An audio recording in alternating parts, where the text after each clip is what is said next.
La crise du logement. Gros sujet actuellement et ça va être évidemment le sujet de ce balado. Bienvenue dans un monde à part.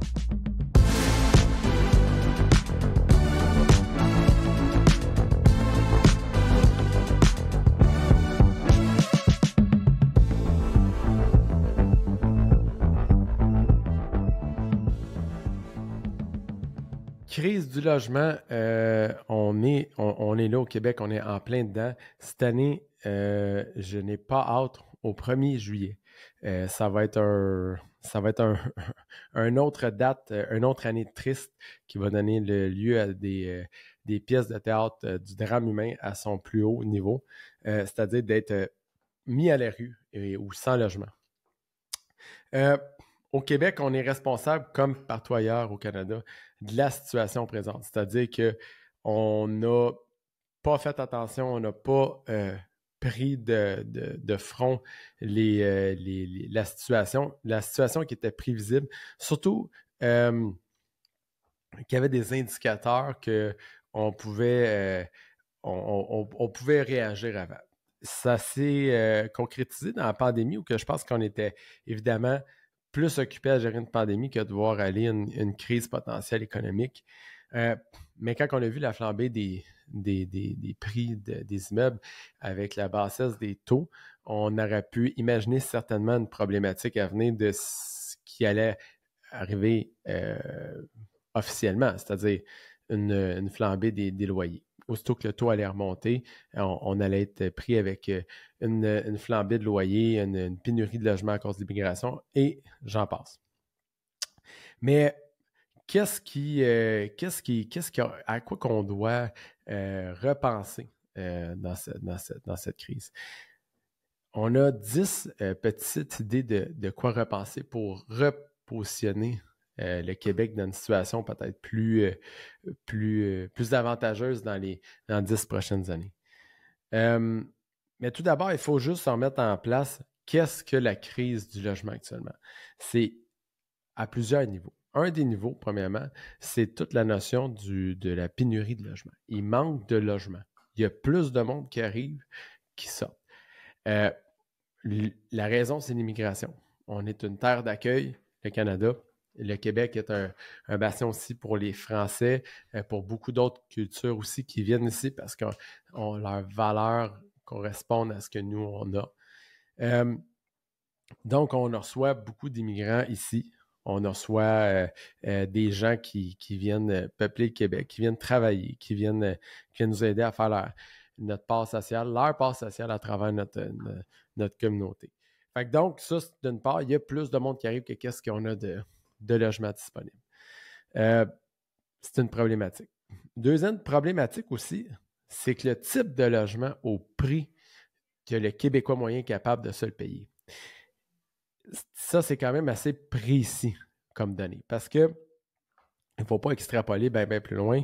Le Québécois moyen là, qui fait, on s'entend, là, un couple moyen québécois, juste un Québécois moyen qui fait 60 000 ou 55 000 par année, si on divise en 3 son salaire, puis on divise en 12, il peut se payer un logement là, un coût payé, il ne reste plus grand-chose. Il reste peut-être 35 000 par année, un coût tout payé. Si on divise 35 000 par année, un coût d'impôt payé, on divise ça par 12 mois, on divise ça par 3, il peut peut-être se payer un logement à 1 000 $, 1100 $, 1200 $. C'est les Québécois moyens. Ce n'est pas ceux qui sont les plus pauvres. Évidemment, les gens les plus nécessiteux, c'est eux autres qui sont les plus dommageables de la crise. Parce que, on se comprend là, ça a été simple. On a baissé les taux, ça a amené beaucoup de gens sur le marché immobilier, ça a fait monter le prix des immeubles, le prix des immeubles est monté. Tous ces gens-là étaient principalement financés en variable, donc ça fait du sens la journée que tu la jettes. La journée que le taux monte, ça ne marche pas. On veut tout monter et aussi on a mis au monde beaucoup de spéculateurs immobiliers qui sont rentrés dans le marché pour acheter des immeubles qui étaient chers, mais monter les loyers pour monter la valeur de l'immeuble ou atteindre la valeur de l'immeuble. Donc, on a pris des gens qu'on a formés en leur montrant comment faire de la spéculation avec les besoins des gens. C'est ça qu'on a fait. Et donc, qu'est-ce que ça a fait? C'est que la personne qui, elle, avait budgété que dans son budget, ça marchait 800$. Ben, si quelqu'un arrive et il dit écoute, je te donne 5000 parce que je veux le monter à 1600, le gars voit ça comme une opportunité parce que ça change sa vie temporairement de recevoir de l'argent. Si le propriétaire était au moins dans l'état d'y donner un cash for key, fait que le gars part puis se trouve un logement à 800. Il détrône quelqu'un qui était à 500 qui vit la même chose. Puis on s'entend, il y a une dégringolade qui se fait là. C'est un réflexe humain des deux côtés. On se comprend. Ça, c'est pour ceux qui n'ont pas été rénovixiés pour, on va dire, juste de la pression sociale puis de la mauvaise foi. Parce qu'il y en a qui ont subi aussi des tâches juste avec de la pression et non avec de l'argent. Ça a créé la crise actuelle. C'est-à-dire que ce n'est pas les gens les plus riches qui ont un problème actuellement. C'est les gens les plus pauvres, les plus nécessiteux qui ont une problématique parce qu'eux autres, ils n'ont pas accès à des revenus supplémentaires. Puis même à travers, exemple, les systèmes qui existent, les PSA qui ne sont pas encore super popularisés, une chance parce que je ne suis même pas sûr qu'il y en aurait assez pour couvrir la demande, les gens n'arrivent pas à payer leur loyer. Et à la fin, il y a aussi une pénurie dans le loyer typé. T'sais, on n'a pas assez de 3,5, puis on n'a pas assez de 5,5. On n'a pas assez de logements pour personnes seules, puis on n'a pas assez de logements pour des familles multiples. Ce qui est une problématique en soi. Donc, 2 enfants ou plus, on s'entend, ce qui ne devrait pas être une affaire incroyable. On aurait besoin de 5,5, là. On se comprend. Petit gars, petite fille, chambre séparée, puis s'il y en a plusieurs, on les regroupe par chambre. Bon, il n'y en a pas. Il faut en bâtir. Donc, c'est un produit qui devrait être en majorité développé dans les prochains 10 ans parce qu'on n'y a pas pensé. Fait que c'est ces facteurs-là qui font qu'on est rendu où ce qu'on est là. À quoi qu'on doit repenser? Quelles sont les choses dont on doit repenser? Il faut repenser le logis. Hein? Les 10 grandes pensées.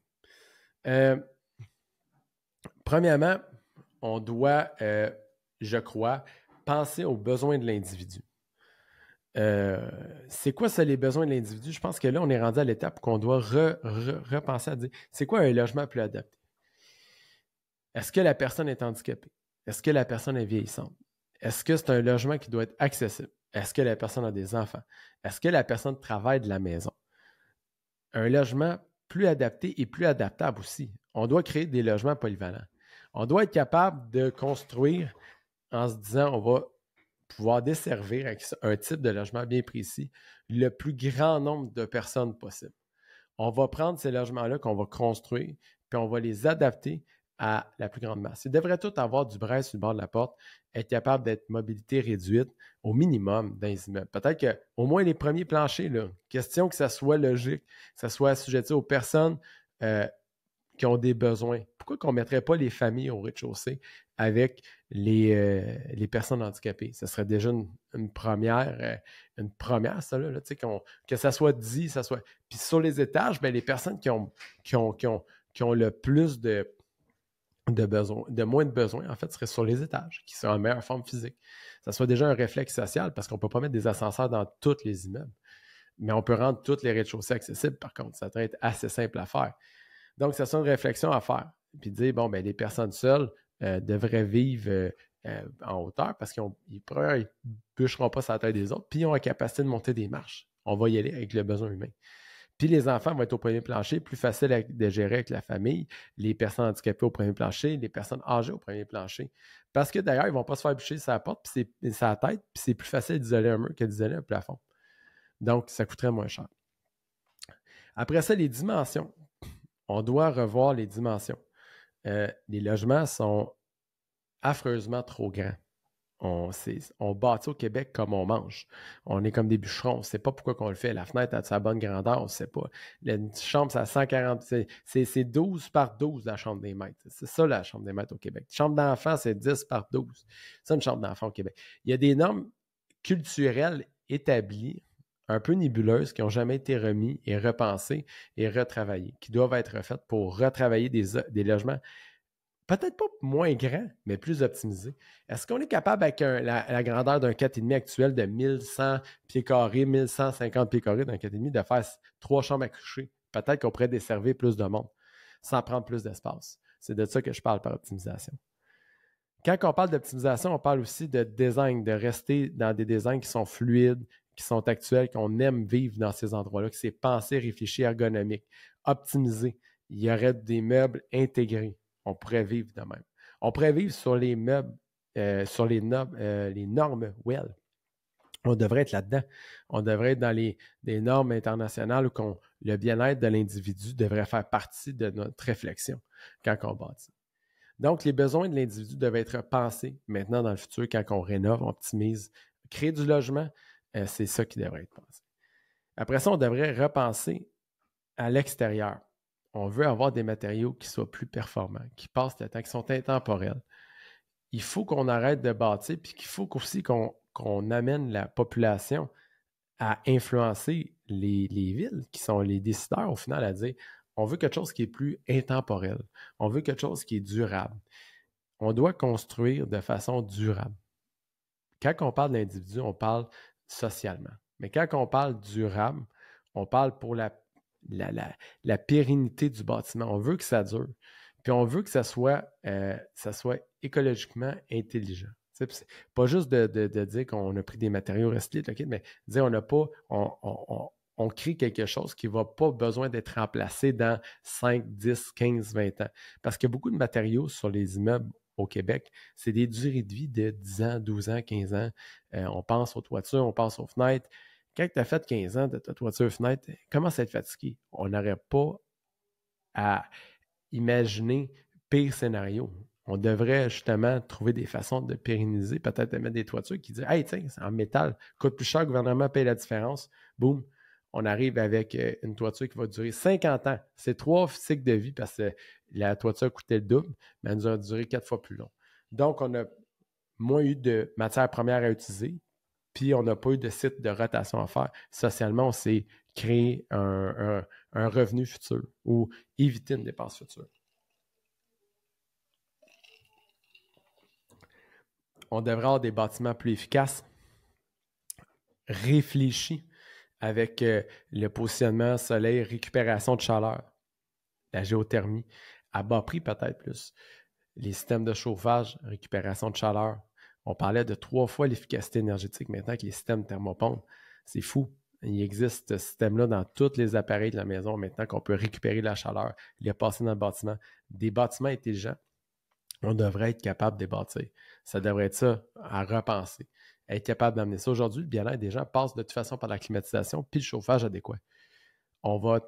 C'est fini le temps où en été, on n'avait pas d'air climatisé. Tout le monde devrait bénéficier d'être dans le bien-être, dans le confort, de bien dormir. Maintenant, on devrait passer aussi au quartier, aux environnements. Ça prend la densité.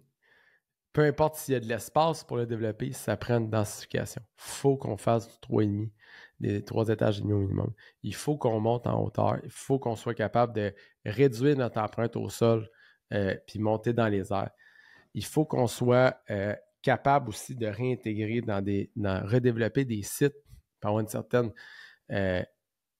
certaine hétérogénéité dans les secteurs, mais contrôlée. Parce que quand tu te promènes dans les centres-villes, mais les immeubles ne se ressemblent pas. Mais ils sont belles, ils fit ensemble, il y a une cohésion. C'est comme une grande danse avec tout du monde différent. Mais au final, ils n'ont pas tous le même style. Puis ça fait caractère unique des centres-villes au Québec. Donc, j'encouragerais à ce que ça soit fait aussi dans les quartiers comme ça, de dire, ben, ils ne sont pas tous pareils, mais il y a une ligne directrice. La densification, l'hétérogénéité, ça va prendre du courage politique là, à travers les prochaines années, mais ça prend aussi des entrepreneurs qui veulent donner ce courage-là aux élus. Le pourquoi est plus important que le comment, actuellement. Fait que si on est capable de démontrer à notre communauté qu'on est capable de livrer, je ne verrais pas pourquoi ça ne se ferait pas, parce qu'on aurait une raison pour prendre une décision.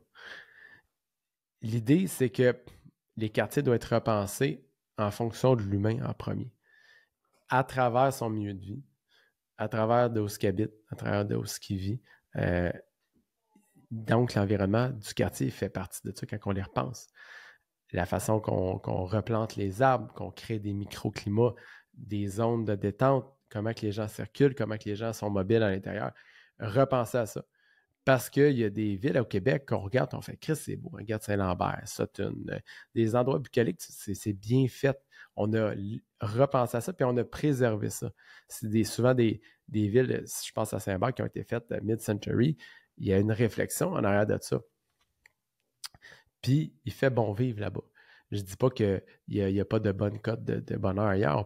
On pense à Bromont, une belle cote de bonheur, mais tu sais, en voulant dire dans des villes plus urbanisées, on a quand même cette relation-là à avoir avec nos quartiers qui doivent être pensés de façon à pas juste faire un coteur chaque bar puis des entrées de cours, de dire il y a une façon de désigner les quartiers, de repenser les environnements, de créer des micro-communautés avec des pocket neighborhoods pour être capable justement de les amener à être évolués à travers un repositionnement. Parce que c'est ça qui fait qu'aujourd'hui, on est dans notre crise actuelle, c'est qu'on n'a pas réfléchi en matière de densifier des secteurs puis de donner des accès à des produits aux entrepreneurs qui peuvent faire à la hauteur.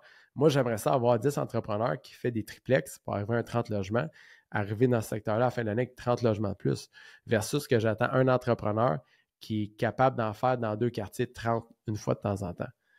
Donc, on aurait plus de volume. Je pense qu'il faut évidemment repenser à la façon qu'on construit. Hein? L'industrialisation des maisons, des appartements, ça va passer par là. La réduction des coûts va passer par là. La rapidité d'exécution va passer par là. C'est le futur, selon moi, de l'immobilier, d'industrialiser une partie de la chaîne. Baisser le cost aussi. Parce qu'on est en usine, ça coûte moins cher. Nécessairement, ici, on a un système au Québec, je ne vais pas me faire lancer de roche, mais avec les systèmes établis qui coûtent cher. La construction, ça coûte cher. Il y a un système qu'on a accepté socialement qui est en place qui coûte cher.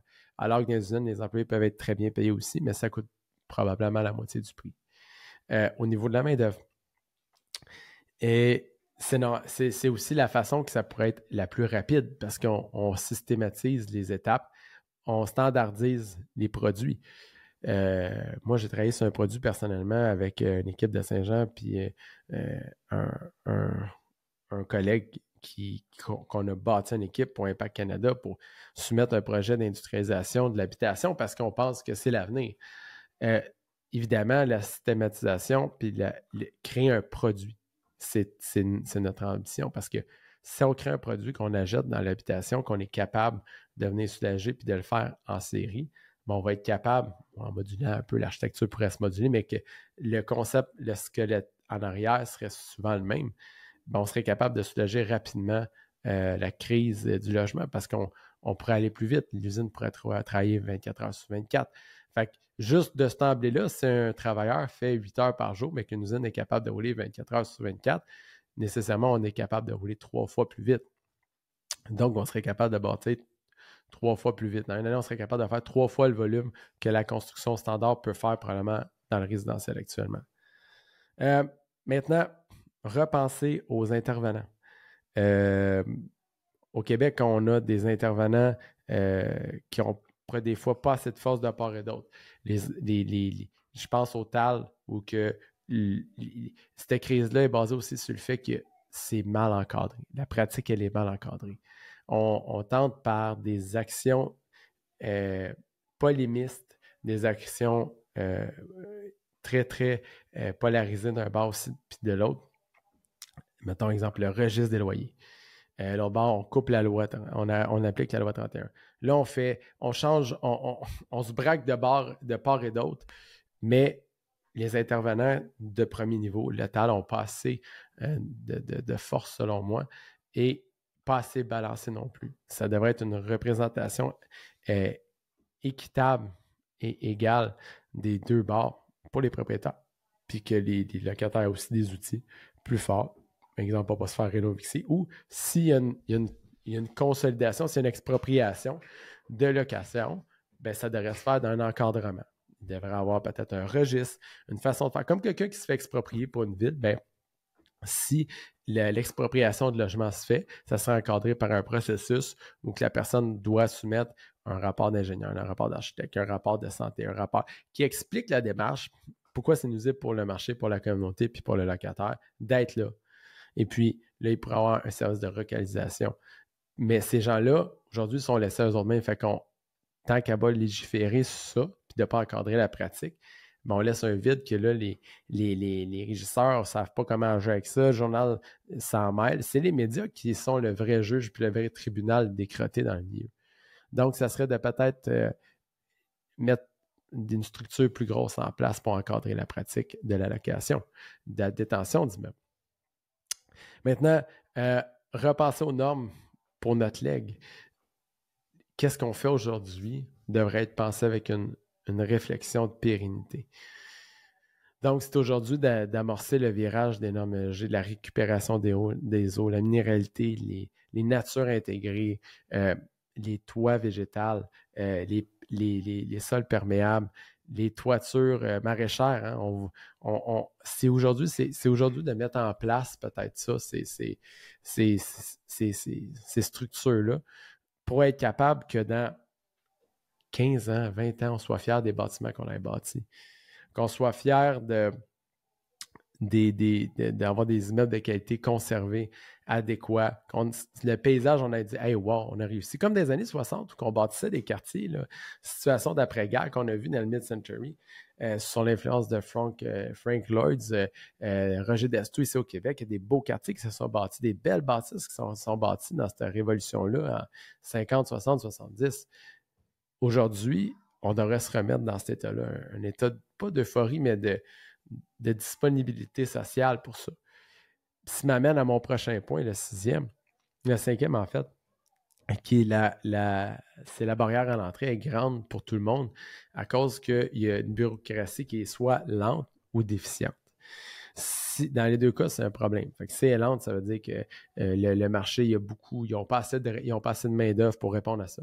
Puis déficiente, c'est quand je considère qu'il y a certaines de la politique aérienne, de l'humainerie à l'interne. Donc, il devrait exister un fast track pour la création de logements. Aussitôt qu'on parle de création de logements, on devrait avoir un fast track. On devrait être en mesure d'aller rapidement au but, de pouvoir créer, démontrer un projet. Ça fait du sens. Il y aurait des gens qui seraient juste assujettis à la création de logements dans les services d'urbanisme.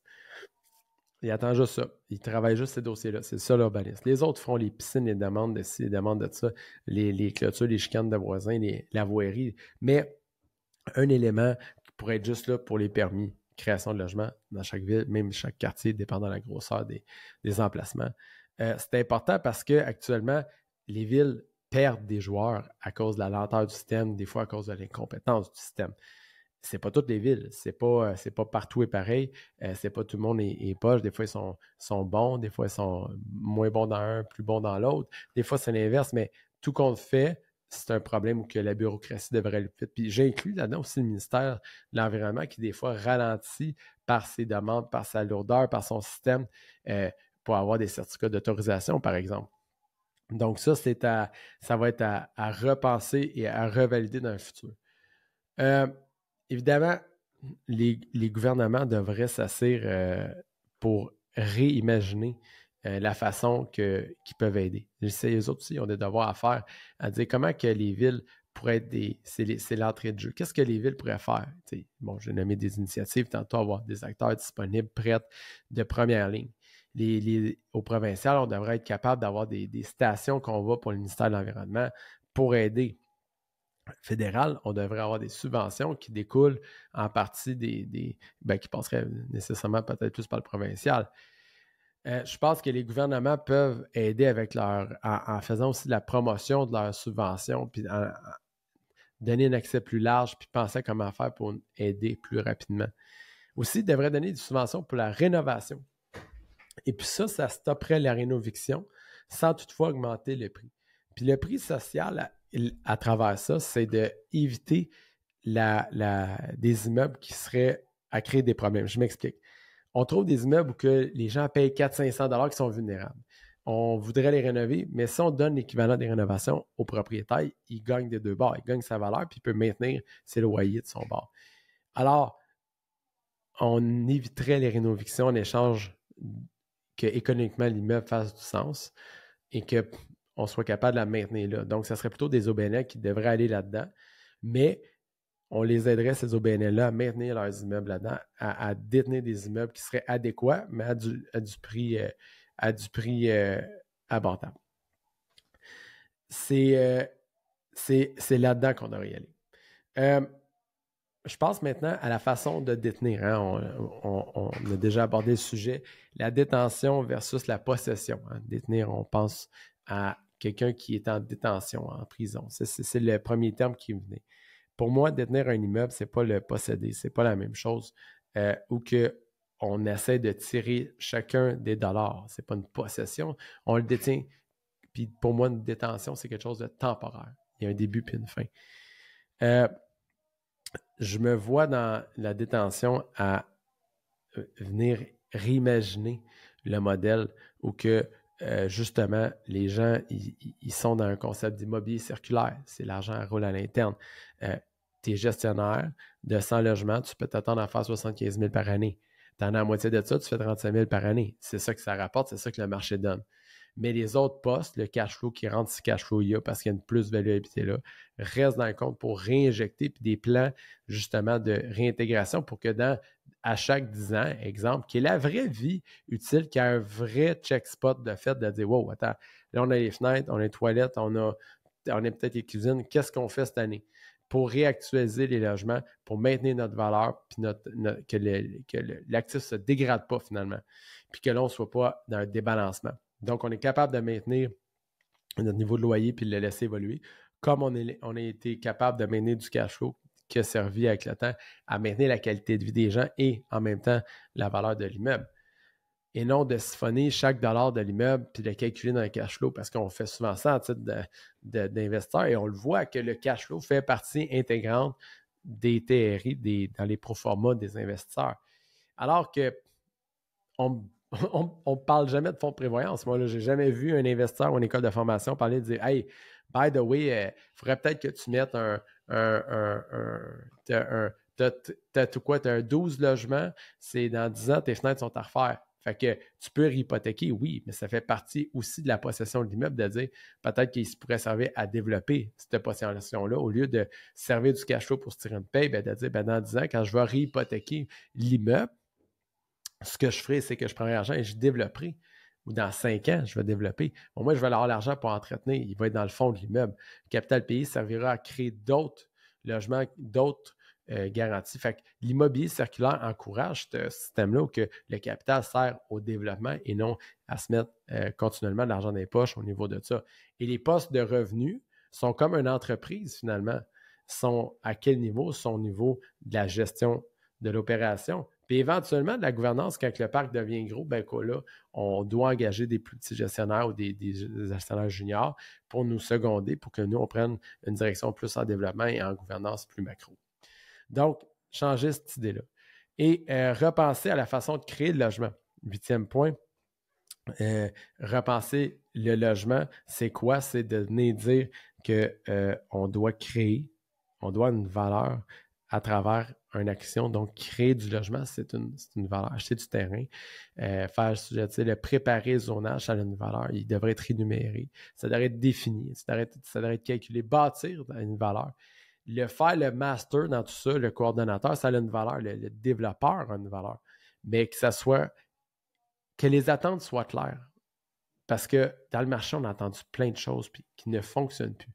Puis d'ailleurs, en véhiculant ces attentes-là, en propageant ces attentes-là, tout le monde va comprendre exactement quel est le rôle de chacun et quelle est la valeur de chaque dépendant du risque. Parce que nécessairement, dans la détention et dans la création de logement, ça prend des investisseurs qui, eux autres aussi, vont s'attendre à des choses. Puis ils vont vouloir comprendre comment ça marche. Puis malheureusement, les façons de créer du logement aujourd'hui sont rendues foutrement différentes qu'il y a juste 5 ans.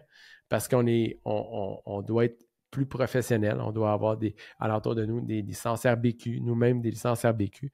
On doit aussi dire à nos investisseurs à quoi s'attendre dépendant du risque. On est sur le pré-dev, dans le dev, dans la stabilisation, et on est où? À quoi qu'on doit s'attendre quand on est là-dedans. Donc, la création de logements aussi doit être repensée est assujetti à ça. De même que la détention, quand on parlait tantôt, un investisseur, c'est un revenu, il y a du revenu à faire dans la détention logement, même que ce soit un OBNL. Mais il faut comprendre qu'à travers tout ça, on va avoir de la misère à un moment donné à ne pas penser que les OBNL ne pourront pas être dans un modèle économique et une logique d'affaires. La façon de transmettre, je pense qu'on a au Québec eu une absence de formation, même des niveaux académiques, universitaires, collégiales, sur le vrai immobilier. C'est comme si on enseignait de long en large la médecine, qui est de la santé, puis le kit, mais l'immobilier, où qu'on habite, le kit, il n'y a rien. Il n'y a rien à l'école d'assez gros, d'assez pertinent. On forme des évaluateurs gréés qui ont une grande connaissance financière, économique, puis peuvent moduler avec des comparables. Au final, c'est ça qu'ils font. Là. Avec des méthodes de comparables, ils vont nous dire, bon, ça coûte ça. Avec les méthodes de construction, ils vont nous dire, ça vaut ça. Ils ont des métriques qu'ils appliquent dans leur calcul, puis ils disent le prix. Ceci dit, le point, c'est que l'immobilier, le vrai immobilier n'est pas enseigné. Et que souvent, qu'est-ce qui est enseigné est mal enseigné parce que c'est souvent par le niveau, c'est égal au niveau de connaissance du propriétaire ou le fondateur qui est égal à ça parce qu'il va s'entourer ou pas de gens qui sont meilleurs ou au moins égal à lui. Donc, ça, c'est une problématique. La façon de transmettre devrait être faite de façon le plus large possible. Devrait être faite aussi de façon plus contrôlée. On devrait aller voir c'est qui les gens qui enseignent. Puis si ce n'est pas géré par l'État ou par des entreprises crédibles, au moins que nous, à titre de citoyens, on dise est-ce que l'information que j'ai en ce moment, c'est une information qui est juste? Est-ce que c'est une vraie... c'est-tu crédible? Est-ce que cette personne-là, elle a des réalisations concrètes? Est-ce que cette personne-là a des mentions concrètes? Est-ce que cette personne-là a des diplômes nécessaires? Est-ce que cette personne-là, on peut, ou c'est juste un mononcle qui a fait un projet et qui se ramasse devant la caméra, tu sais? Ou un petit gars qui a fait des projets et qui se ramasse devant son cellulaire. Même chose. Et finalement, de façon sociale, on devrait repenser au financement. Je finis avec ça parce que je trouve que c'est la meilleure, la plus importante, c'est de dire à un moment donné, les banques, banquiers, actionnaires des banques, stratégies de banque, le gouvernement même mettre une pression certaine sur les façons que les dossiers sont accélérés dans les banques et surtout que la SCHL reçoit ça aussi. Donc, j'inclus dans le financement SCHL Banque que c'est à revoir et dynamisé. Les méthodes sont archaïques, sont arbitraires. Ça va du tout au rien par rapport à la connaissance du souscripteur ou du courtier qui a fait ton dossier. C'est complètement absurde. Je pense que ça doit être pris en charge, puis ça doit être un chantier collectif de se dire qu'on va repenser à comment que les immeubles sont financés, quel genre de tract, comment que ça va, qui a accès à ça aussi, parce que la banque est la dernière, souvent le dernier juge de dire qui c'est qui a accès. Il y a du monde qui ont des immeubles qui ne devraient pas en avoir, puis il y a des gens qui n'en ont pas, qui devraient en avoir. Donc, je pense que le financement aussi. Donc, c'est les 10 façons de repenser l'immobilier et l'habitation au Québec que je viens de vous dire qui viendrait probablement aider beaucoup à la crise du logement actuel.